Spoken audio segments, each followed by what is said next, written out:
Graça e paz, queridos irmãos, um ótimo dia a todos. Hoje é dia 15 de julho de 2025 e o nosso devocional diário está em Lucas, capítulo de número 13. Nós vamos ver aqui Lucas falando um pouco mais sobre arrependimento. Dos versículos 1 até o versículo 5, Jesus entra num tema interessante. As pessoas tinham a ideia de que as pessoas que eram punidas por alguma maneira, ou com a morte, algum acidente, eram porque eram pecadoras. Jesus vai como que abrir o jornal lá dos seus dias e dizer para eles que ali havia alguns galileus que tinham sido mortos por Pilatos, e ele tinha misturado o sangue deles com os seus sacrifícios, e também diz acerca de 18 que a torre de Siloé, ali que estava sendo construída, caiu e os matou. Jesus, ele pergunta para aquelas pessoas ali: vocês acham que vocês são melhores do que eles? Vocês acham que eles são piores do que vocês? Ele vai dizer por duas vezes no versículo 3 e 5: antes, se não vos arrependerdes, todos de igual modo perecereis. Veja que o arrependimento precisa vir. O arrependimento, claro, não vai nos livrar de alguns problemas que podemos passar em nossa vida. Podemos sim sofrer acidentes. Não é porque somos cristãos, porque cremos em Cristo, que males não virão sobre as nossas vidas. É só nós olharmos para a vida dos apóstolos que conviveram com Cristo, ver uma vida ilibada, voltada para Ele, claro, com seus erros, e morreram todos como mártires, à exceção de João, conforme nos conta a história. Então, precisamos entender que o arrependimento é importante, independente do que venha a acontecer.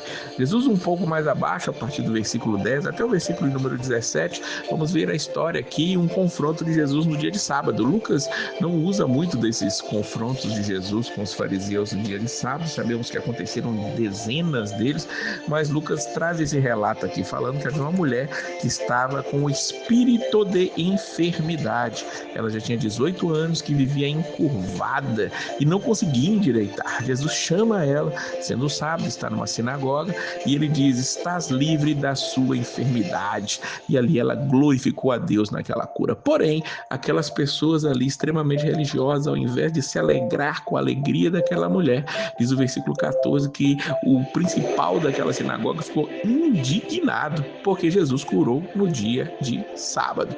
E ele começa a dizer: 6 dias há em que me trabalhar, nestes pois vinde para seres curados, e não no dia de sábado. Que coisa incrível é pensarmos no ser humano quando ele está enganado, está cego ali na sua religiosidade. Jesus vai chamar aquele homem de hipócrita. Ele diz para ele: no sábado você não desprende da manjedoura cada um de vós o seu boi ou o jumento, e não leva a beber, e não convinha soltar desta prisão no dia de sábado essa filha de Abraão, a qual há 18 anos Satanás tinha presa. E ali aqueles homens tinham que ficar calados, eles ficaram envergonhados, diz o versículo de número 17. Não há nenhuma noção em vermos pessoas dizendo que não podia fazer tal coisa em tal dia por ser um dia denominado sagrado, quando aquilo ia trazer salvação, ia trazer cura, ia trazer libertação para alguém. E foi justamente o que aconteceu aqui. Aconteceu essas três coisas: ela foi liberta do poder de Satanás, era uma enfermidade infligida por ele, e ela foi liberta, ela foi curada e ela foi salva ali naquele momento. E vemos aqui essas pessoas levando aqui a sua falta de sensibilidade ao estado máximo, sabendo que eles fazem aquilo de maneira hipócrita, sabendo que as suas coisas, seus pertences, seus trabalhos, aquilo que lhes rende algum lucro, eles não deixam de fazer, mesmo sendo sábado.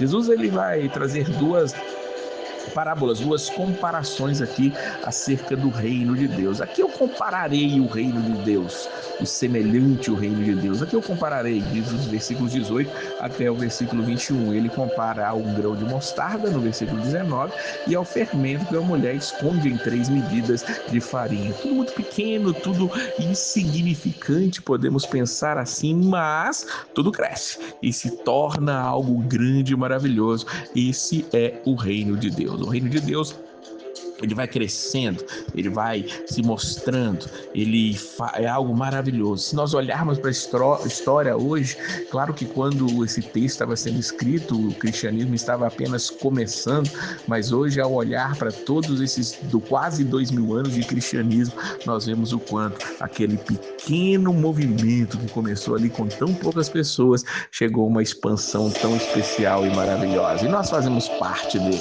E eu quero mais uma vez te encorajar. Há mais coisas nesse texto a serem exploradas. Eu te encorajo a ler o texto e que você possa estar fazendo perguntas, estar fazendo comentários. Coloca aí no YouTube, isso também gera um movimento maior e faz com que o YouTube entenda que as pessoas estão se interessando e envia para mais pessoas. Então faça isso, compartilhe esse vídeo, chame mais pessoas para estarem se inscrevendo aí no canal, para que mais e mais pessoas possam participar dos nossos devocionais, ouvindo, comentando, compartilhando e meditando da palavra todos os dias. Que Deus abençoe a sua vida poderosamente e a paz